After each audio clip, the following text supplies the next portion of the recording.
The Philippines, a paradise of over 7,000 islands, each a jewel of emerald green jungles and sapphire blue waters. For Leo, an avid traveler with a thirst for the untamed, it was the ultimate adventure. He'd spent weeks island hopping, soaking in the sun, and marveling at the vibrant culture, but it was the deep, untrodden forests that truly called to him. He found himself on the edge of a particularly dense jungle, one the locals spoke of in hushed, nervous tones. They warned him of ancient spirits, of paths that twist and change, and of creatures that lurk in the shadows. Leo just smiled politely, attributing their tales to charming, old-world superstition. To him, the forest was just a collection of trees and wildlife, a beautiful puzzle waiting to be explored. With a confident grin, he adjusted his backpack, checked his compass, and stepped under the canopy, leaving the world of warnings and whispers behind.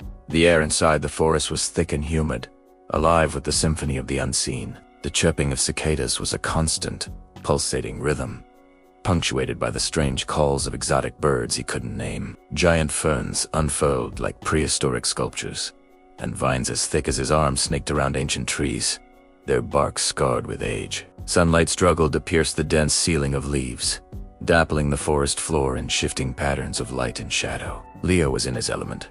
He photographed a butterfly with wings like stained glass, marveled at a lizard that camouflaged itself perfectly against a mossy rock, and followed the path of leaf-coated ants, marching in a determined line. He felt a deep connection to this raw, untamed nature. The local stories seemed so distant now, so silly.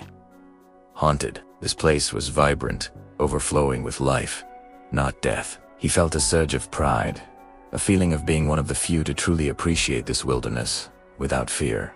Hours melted away. The initial thrill of exploration slowly gave way to a nagging familiarity. Hadn't he passed that cluster of blood-red mushrooms before? Didn't that gnarled tree root, shaped like a grasping hand, look exactly like one he'd photographed an hour ago? He pulled out his compass. The needle spun erratically for a moment before settling, pointing in a direction that felt completely wrong. He checked his phone. No signal. A small, cold knot began to tighten in his stomach. The sun was getting lower, casting long, distorted shadows that seemed to writhe and crawl along the forest floor. The vibrant greens and browns of the jungle were bleeding into muted shades of gray and black. The friendly chorus of birds and insects had faded, replaced by an unnerving silence that seemed to press in on him from all sides. The forest no longer felt welcoming. It felt watchful.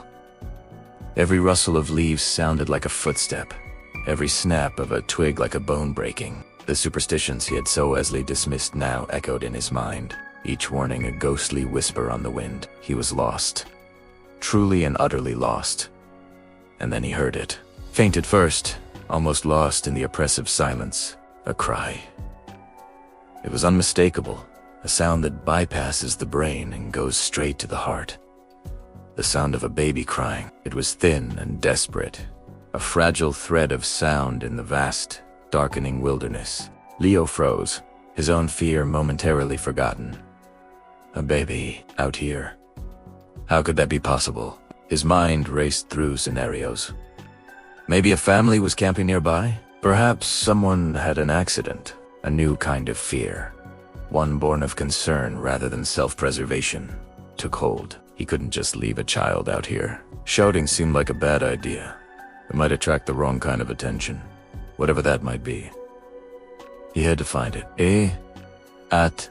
To help. The cries seemed to be coming from deeper within the woods, pulling him away from the barely there trail he had been trying to follow. He hesitated for only a second. The thought of an abandoned infant was unbearable. Pushing aside the thorny vines and ducking under low-hanging branches, Leo plunged deeper into the forest. Following the heartbreaking sound, the jungle grew thicker, more menacing. Thorns snagged at his clothes and skin, leaving angry red scratches on his arms.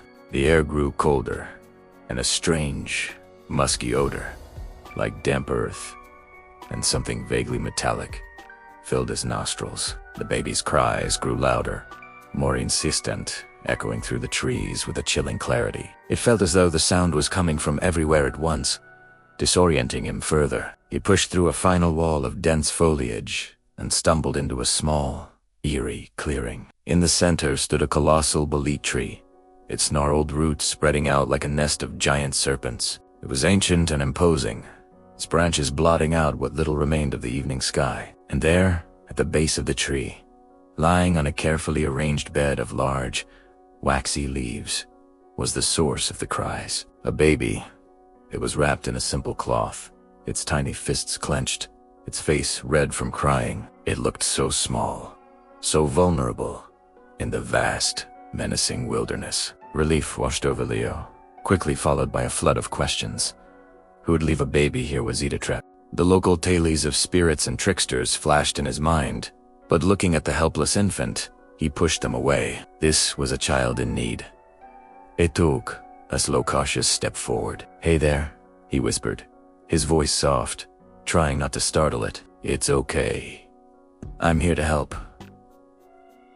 The baby's cry subsided slightly, turning into whimpering sobs. It looked up at him, its eyes glistening with tears in the dim light. Its face was round and cherubic, just like any other baby. Leo's heart ached with pity. It knelt down, his backpack sliding to the ground with a soft thud. The clearing was unnervingly quiet now, the only sound being the baby's soft whimpers and his own ragged breathing. He reached out a hand, slowly, wanting to offer some comfort, to let the child know it wasn't alone anymore.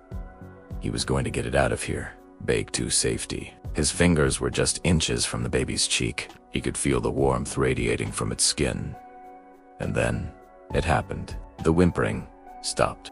The baby's eyes, which had been a soft, watery brown, suddenly flashed with a malevolent, emerald green light. The cherubic face began to twist and contort, the skin pulling back from its gums in an unnatural snarl. The mouth, once small and pink, stretched impossibly wide, revealing rows of needle-sharp, pointed teeth, like a piranha's. The illusion shattered. This was not a baby. Leo scrambled backward, a scream catching in his throat. The creature on the leaves was no longer an infant, its limbs elongated, its skin turned a mottled, sickly gray. Its eyes glowed with an ancient, predatory hunger, fixed directly on him. The transformation was complete. Before him crouched a monster from the darkest corners of folklore, the creature the locals had warned him about. The Tianak. The monstrous creature let out a shriek that was no longer human. It was a piercing, razor-sharp sound that tore through the silence of the forest. A sound of pure, unadulterated evil that seemed to vibrate in Leo's very bones. It pushed itself up on its spindly, elongated limbs, its glowing eyes never leaving his. In one terrifyingly swift motion, it lunged. The last thing Leo saw was the gaping maw of sharp teeth, and those 2 points of horrifying green light rushing towards him. The screen goes black. The shriek is cut short, replaced by a sickening, final sound. A moment of absolute silence hangs in the air, and then, faintly, a new sound begins. The desperate, heartbreaking cry of a baby, echoing through the dark and haunted forest, waiting for the next kind soul to come looking.